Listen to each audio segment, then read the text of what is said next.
लेकिन उसी पीरियड के अगर करेंसी नोट है तो उनकी वैल्यू बहुत ज़्यादा बढ़ चुकी है।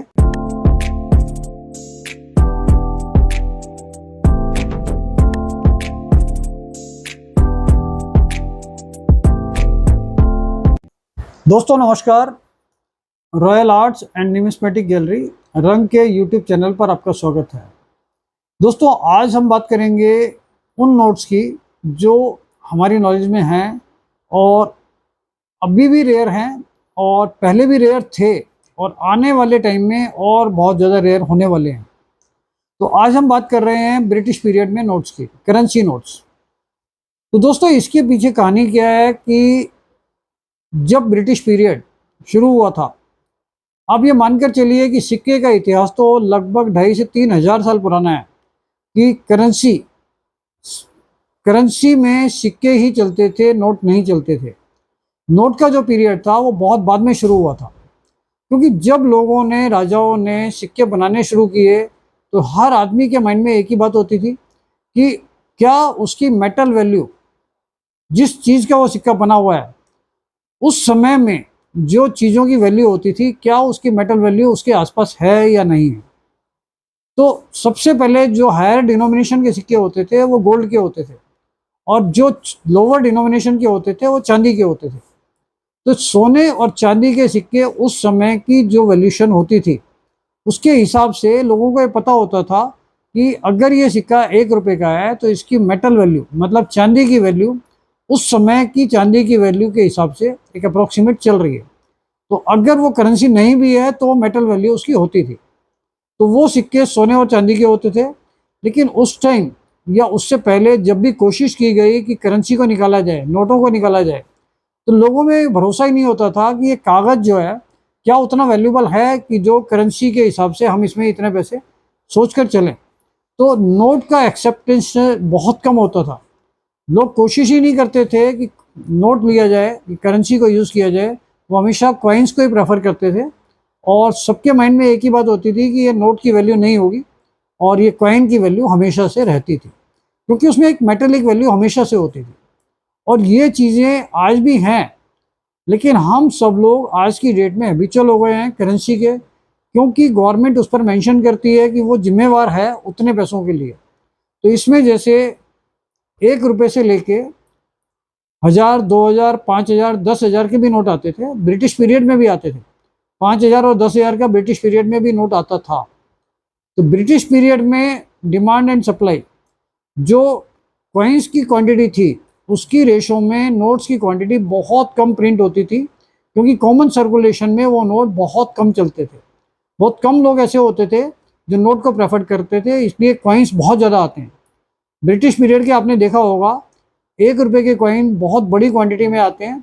तो आजकल अगर मान लो आप पिछले 70 साल में, 75 साल में लगातार मेल्ट भी होते रहे मेटल की वजह से, उसके बावजूद भी इसकी क्वांटिटी इतनी बड़ी है कि आज भी अगर कोई कॉमन कॉइन सिल्वर का, चांदी का 1 रुपये का, जो 75 से 100 साल पुराना है, अगर आप उसको बेचना चाहते हैं तो उसकी वैल्यू 100 से 200 रुपये ऊपर है मेटल से।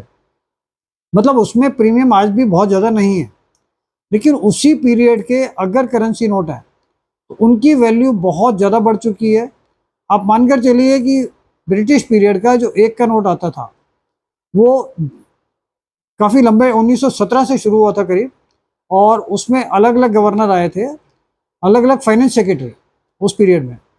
लेकिन वो नोट बहुत कम क्वांटिटी में प्रिंट हुए थे, इसलिए उसकी रेयरिटी बहुत ज़्यादा है और वो बहुत महंगे, और उसमें अच्छी कंडीशन बहुत कम मिलती है। और एक ख़ास बात ये भी होती थी कि जो कॉइन्स है उसकी मेटेलिक स्टेबिलिटी इतनी ज़्यादा होती थी कि वो 100, 200, 500 साल बाद भी एक प्रॉपर पोजीशन में रह सकता था। और वही कागज़ जो मनी आती है, पेपर मनी आती है, करेंसी आती है, उसको प्रिजर्व करना 100 साल, 80 साल, 150 साल बहुत मुश्किल होता था। तो इसलिए जो ब्रिटिश पीरियड के नोट 1917 के आसपास आए थे, तो आज उसको 110, 115 साल हो गए हैं। तो आप मानकर चलिए उसको उस पोजीशन में रखना, क्योंकि कागज़ की उतनी लाइफ नहीं होती जितनी मेटल की लाइफ है। मेटल की लाइफ तो बहुत ज़्यादा होती है कागज़ के कंपैरिजन में। तो दोस्तों ब्रिटिश के नोट जो है ना, वो आज उसकी वैल्यू और सब चीज़ों से सबसे ज़्यादा है। और बहुत तेज़ी से बढ़ रही है, क्योंकि आने वाले टाइम में जो नोट रखे भी हुए थे लोगों के पास, तो वो उस पोजीशन में नहीं रहे, उनकी कंडीशन ख़राब हो गई। बहुत सारे नोटों को दीमक ने खा लिया, कुछ नोटों का रखे रखे ही उसमें ख़राब हो जाते थे। तो आज ब्रिटिश नोट्स की वैल्यू कंपैरेटिवली बहुत बढ़ चुकी है। अगर उसका एक एक नोट आप मानकर चलिए कि एक नोट की वैल्यू 1000 रुपये से लेके और 50,000, लाख, 2 लाख, 5 लाख भी बिकते हैं। जो इसमें रेयर नोट हैं, आपके 10-10 लाख रुपए तक के भी ब्रिटिश नोट्स हैं। तो ब्रिटिश नोट्स का अगर आपके पास कोई भी कलेक्शन है, तो उसका हमारा खरीदने का हमेशा पूरा इंटरेस्ट रहता है। और जैसे जैसे ब्रिटिश नोट्स हमारे पास कभी आते हैं, तो हम अपनी वेबसाइट पे उसको आपके लिए डालते हैं, और हमेशा हमें महसूस हुआ है कि वो सबसे जल्दी हमारे सेल होते हैं।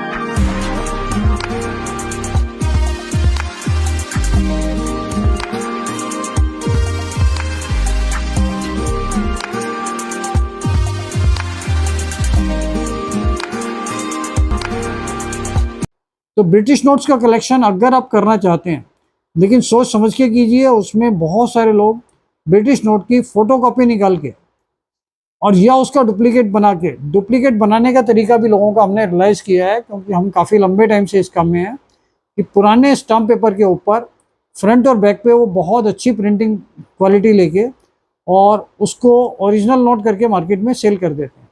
लेकिन इस चीज़ का ध्यान रखिए कि कभी भी आपको ब्रिटिश नोट खरीदने हो तो ऑथेंटिक जगह से ही खरीदें, या आपके अंदर इतनी कैपेबिलिटी हो कि आप उसको समझ पाएँ कि ओरिजिनल है या डुप्लीकेट है।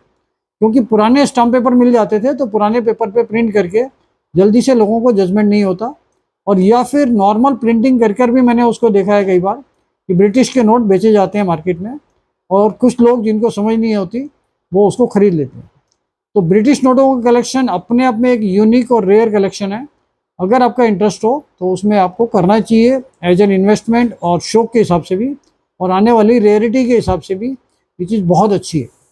तो और चीज़ों के लिए आपको अगली वीडियो में बताएंगे, इसलिए इस चैनल को लाइक कीजिए, शेयर कीजिए, सब्सक्राइब कीजिए, जिससे ज़्यादा से ज़्यादा लोगों तक ये इन्फॉर्मेशन पहुंच सके। Thank you.